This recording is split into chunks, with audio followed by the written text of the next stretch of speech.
Hi doctor. சொல்லுங்கள் doctor, சொல்கிறீங்க. நல்லா இருக்கேன் டாக்டர். இன்னைக்கு நீங்கள் போன வாட்டி பார்த்த வீடியோ நான் பார்த்துட்டேன். ஃபுல்லாக 2 மணி நேரம் பார்த்தேன். ரைட் பார்த்துட்டு நான் ரோட்டில் போகிறேன். ரைட். என் வீட்டுக்கு போகிறதுக்குள்ளேயே ஒரு 10 ஆடு பார்த்துருப்பேன். நீங்கள் என்ன சாப்பிடணும்னு முடிவு. என்ன சாப்பிட்ணும் அப்படின்னு சொல்லிட்டு நிறைய ஆடு பார்த்துருப்பேன். கரெக்டாக பசிக்க நேரம் பார்த்து ஒரு ஆடு தூக்கி போட்டு 2 நிமிஷத்தில் உங்கள் வீட்டுக்கே வந்துடும். 2 நிமிஷத்தில் உங்கள் கடைக்கே வந்துடும் அப்படின்லாம் போடுறாங்க. ஸோ நான் இதுலேருந்து எப்படி எஸ்கேப் ஆகிறது? ரைட். ஆனால் நம்ம ஃபுட்டோட மகத்துவமும் நம்ம ஃபுட்டோட ஒரு பெஸ்ட்டு குவாலிட்டியும் யாருமே பேச மாட்டாங்கல்ல. ரைட். ஸோ அதை பற்றி இந்த வீடியோ பேசணும்னு நினைக்கிறேன். நம்ம ஃபுட்டுக்கான பிராண்டிங் நம்ம தானே பண்ணணும். சரி வாங்க பண்ணிடுவோம்.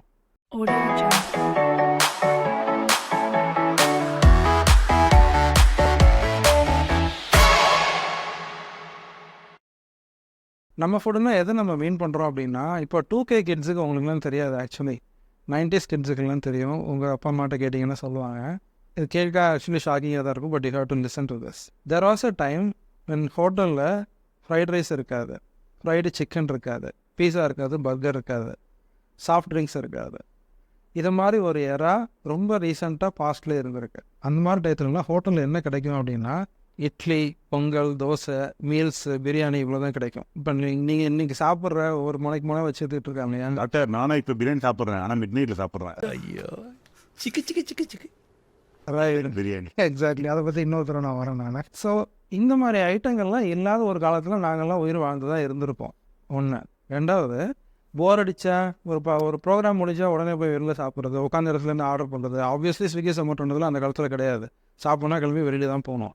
அதுவுமே எப்போ போய் வெளியில் சாப்பிடுவோம், ஹோட்டல் சாப்பாடு எப்போ சாப்பிடுவோம் அப்படின்னா, மாதத்தில் அதிகபட்சம் ஒரு 2 நாள் சாப்பிட்ட பெரிய விஷயம். ஏதாவது ஒரு ஃபங்க்ஷன் வெளில போகிறோம், இல்லை ஏதாவது வெளியூர் போயிட்டு லேட்டாக வரும், வீட்டில் வந்து செய்கிறதுக்கு டைம் ஆகுது அப்படின்னா, இப்போ என்ன பண்ணுவாங்க, சரி இன்றைக்கி ஒரு நாள் வெளியில் வாங்கிக்குவோம். அவ்வளோதான். நம்ம ஹோட்டல் சாப்பாடெல்லாம் சாப்பிட்டுட்டு இருந்த காலம் ஒன்று இருந்துச்சு. அதுதான் எதுக்கு காரணம், நமக்கு கேன்சர் நம்பர்ஸு இவ்வளோ நாள் குறைவாக இருக்கிறதுக்கான காரணம். அப்போது பிபி சுகரும் இல்லை டாக்டர் ஆக்சுவலாக. எக்ஸாக்ட்லி. லைக் அப்போல்லாம் வந்து இப்போ நீங்கள் ஹோட்டலில் வந்து ஃபுட்டு வாங்கணும் அப்படின்னா நீங்கள் என்ன பண்ணுவீங்கன்னா, யூ வில் கோ வித் ஒரு கேரியர் தூக்கிட்டு போவாங்க. சாம்பார்லாம் வாங்கணும்னா ஒரு தூக்கு வாங்கிட்டு போவாங்க. இந்த பிளாஸ்டிக் பேக்ஸ்லாம் கிடையாது. எனக்கு தெரிஞ்சு ஐ திங்க் நான் 7th 8th படிக்கும்போது தான் ஃபஸ்ட் டைம் நான் பிளாஸ்டிக் பேக்கில் சாம்பார் கட்டி பார்த்தது. அதுக்கு முன்னாடியெல்லாம் எல்லாமே எப்படின்னா, every thing will be in paper, இலையில முடிச்சு தான் கொடுப்பாங்க. எல்லாமே எவர்சிபிள் பார்த்து தான் நீங்கள் கொண்டு வர முடியும். இப்போ சிம்பிளாக கேட்குறேன், ஒரு பிளாஸ்டிக்கு ஹீட்டு போட்டால் என்ன ஆகும்னு சொல்கிறோம், மெல்ட் ஆகும்னு சொல்கிறோம். சாம்பார் எதில் ஊற்றி கொண்டு வராங்க. அது வரதுக்கு அங்கே ஹோட்டலில் பேக் பண்ணி நீங்கள் சாப்பிட்ற வரைக்கும் எவ்வளோ நேரம் ஆகுது. அது வரைக்கும் என்ன பண்ணிட்டு இருக்கோம் அந்த சாம்பார், அந்த பிளாஸ்டிக்கில் ரேக் பண்ணவும் பண்ணாதா. ஸோ இதெல்லாம் சாப்பிட்டு தான் இந்த இப்போ இருக்கிற 2K கிட்ஸு இது ஒரு நாமாவே பழகிட்டாங்க. அவங்க இவங்களுக்கு இதுதான் வே ஆஃப் லைஃப் போல் அப்படின்ட்டு. But there was a time when we are eating healthy, we are eating home cooked food. So like நீங்கள் என்ன புரிஞ்சுக்கணும் அப்படின்னா, நல்ல ஃபுட்டு எது அப்படின்னு தெரிஞ்சுக்கணுன்னா ரொம்ப சிம்பிளாக 2 கேள்வி கேட்டால் போதும். ஒன்று, உங்கள் ஃபுட்டு குக் பண்ணுறவங்களோட நேம் உங்களுக்கு தெரியுமா? ஒன்று. ரெண்டாவது, உங்கள் ஃபுட்டை ஒரு கார்பரேஷன் குக் பண்ணதா? இந்த 2 கேள்விக்கு பதில் கண்டுபிடிச்சா நீங்கள் சாப்பிட்ற ஃபுட்டு நல்ல ஃபுட்டாக இல்லையான்றது பற்றின ஒரு புரிதல் உங்களுக்கு வரும். ஃபுட்டை குக் பண்ணுறவங்க நேமா தெரியல. இன்னைக்கெல்லாம் நீங்கள் என்ன சாப்பிட்டீங்க அப்படின்றது யார் குக் பண்ணான்றது உங்களுக்கு தெரியாதுல்ல. ஆமாம். எப்படி அது ஹெல்த்தி ஃபுட்டாக இருக்க முடியும்? இதே வீட்டில் இருக்கிற ஃபுட்டு நீங்கள் சாப்பிட்றீங்க அப்படின்னா, it is going to be cooked by one of your relatives. அவங்க அந்த ஃபுட்டு சமைக்கிறதுல எவ்வளோ கேர் எடுத்து பக்குவமாக அதை சமைச்சு என்ன நல்ல விஷயங்கள் இருக்கிறத மட்டும் சேர்த்து எவ்வளோ பொறுப்பாக கொடுப்பாங்க. ஹோட்டலில் இருக்கிறவங்களுக்கு என்ன தேவை? They only want to sell the next order. அவங்களுக்கு அவ்வளோதானே தேவை. ஸோ லைக் அதில் எப்படி அவங்களுக்கு ஹெல்த்தை ப்ரையாரிட்டிஸ் பண்ணுறது, உங்கள் ஹெல்த்தை ப்ரையாரிட்டிஸ் பண்ணுறது அவங்க வேலையா? அவங்க ப்ரொடக்ஷன் இன்க்ரீஸ் பண்ணுறது, எவ்வளோ நேரத்தில் எவ்வளோ ஃபுட்டை நான் சீக்கிரமாக ரெடி பண்ணுறேன்னு தான் அவங்களுடைய கோல் வேறு, உங்களுடைய கோல் வேறு. ஸோ இதை நீங்கள் தெளிவாக புரிஞ்சுக்கிட்டாலே இதை தான் நம்ம என்ன சொல்கிறது, do you know the name of the person who cooks your food? If you know that, probably you are safe. இப்போ இதில் வந்து நீங்கள் என்ன பண்ணக்கூடாது, புருஷன் முன்னாடி ஜோக்கு, மாமனார் மாமியார் ஜோக்கெலாம் அடிக்கக்கூடாது. ரைட்டா? ஆஹா, நம்ம விட்டு நம்மகிட்டே போடுறேன். டாக்டர் நீங்கள் சொல்கிறதுலாம் ஓகே தான், கேட்க சொல்ல நல்லா இருக்குது, சரி பண்ணிடலான்னு தோணுது. ஆனால் இந்த குளோபலைசேஷன் ஃபாஸ்ட் இந்த லைஃப்பில் நான் எப்படி இதை இன்கார்பரேட் பண்ணுறது, எப்படி இதை இன்னும் எத்தனை இருக்குது? ஸோ இப்போ குளோபலைசேஷன் நடந்ததுக்கப்புறம் என்ன ஆகுது அப்படின்னா, நம்ம ஆக்சுவலி எல்லாரோட இன்கம் லெவல்ஸும் இன்க்ரீஸ் ஆகுது. ஸோ முன்னாடியெல்லாம் நம்ம இன்கம் எதுக்கு மட்டும்தான் யூஸ் பண்ண முடியும்? ரெண்ட்டு இருக்கும், ரெண்ட்டு கொடுக்கலாம், ஃபேமிலிக்குள்ளே க்ரோசரிஸ் வாங்க முடியும், ட்ராவல் எக்ஸ்பென்சஸ்ஸு, அதை தவிர கொஞ்சம் சேவிங்ஸு, குழந்தைங்களுக்கு ஃபீஸுக்கு சேவிங்ஸு இவ்வளோ தான் இருப்பேன்.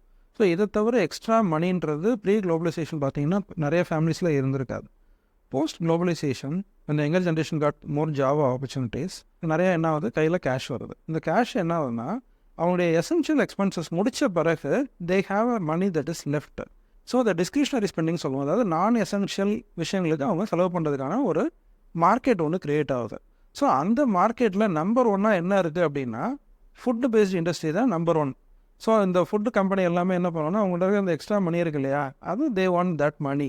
That is why there is a market for eating out, market for ordering in, வெளியில் போய் சாப்பிட்றது, வீட்டில் உட்காந்து ஆர்டர் பண்ணுறது. இது ஏன் அப்படின்னா மற்ற எந்த பொருள் விற்றாலும் நீங்கள் ப்ராப்ளி வாரத்துக்கு ஒருக்க மாதத்துக்கு ஒருக்க வாங்குவீங்க. சாப்பாடு தான் என்ன பண்ணலாம், ஒரு நாளைக்கு 3 தடவை உங்களுக்கு செல் பண்ணலாம் இல்லையா. So that is why always the first industry that comes in when you have more money is the food industry. So whenever you are putting something in your mouth, நீங்கள் ஒரு கேள்வி கேட்டுக்கணும், இந்த சாப்பாடை சமைச்சது ஒரு கார்ப்பரேட் கம்பெனியா அப்படின்றது கேட்டுக்கணும். அதுக்கு எஸ்ஸுங்கிறத ஆன்சர் அப்படின்னா அவங்களுடைய ப்ரையாரிட்டி உங்கள் மணி, உங்களுடைய ஹெல்த்து கிடையாதுன்றது நீங்கள் புரிஞ்சுக்கணும்.